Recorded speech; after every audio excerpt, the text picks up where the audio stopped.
So originally I wanted to make a film about self-identity, or at least the loss of it. Something that takes a deep dive into detachment and the feeling of not belonging. But as time went on, I felt I was treading old ground.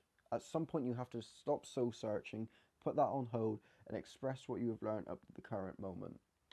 I wandered around, for the most part, during the filming of these scenes, and what I have here on screen is an entirely different film. A film which originally looked at nature and the material world in a very misanthropic manner. That was at least the theme of the original dialogue as well. What I am left with now is not only an appreciation for nature, but the world of people. I mean, I'm no closer to understanding people or why they do the things they do, but I'm not so ambivalent. But walking around this area, which I thought I knew very well, has shown me, if anything, that you can never be too sure about a lot of things, especially what you know. If anything, my curiosity has deepened. I honestly felt like a kid again doing this, getting lost in a world of make-believe, or that I was on a quest discovering a new world.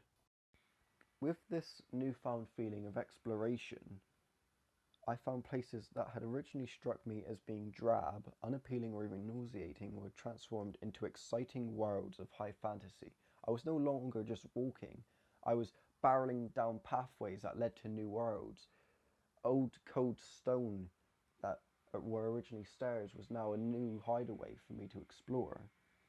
And this feeling led on to the drawing, which was a highlight for me.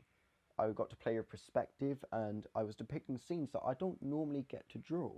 I was not only filled with satisfaction but determination. There were many times during this project where I felt like I couldn't do it or I felt defeated by it, and for some reason I thought instead of thinking that I should just keep going.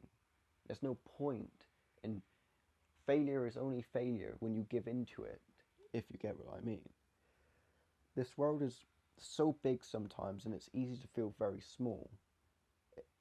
But for some reason this has incentivized me to keep going.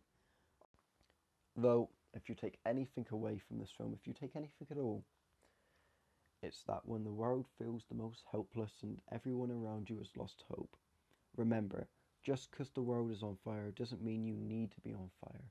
Life has so many small things to offer which make a big difference.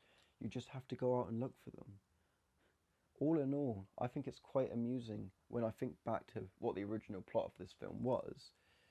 It was a dark and brooding take on reality, looking at the horrors of the world. It was very sardonic and very cynical originally, which personally I don't think I would have felt good showing to everyone, because it would have been a lie.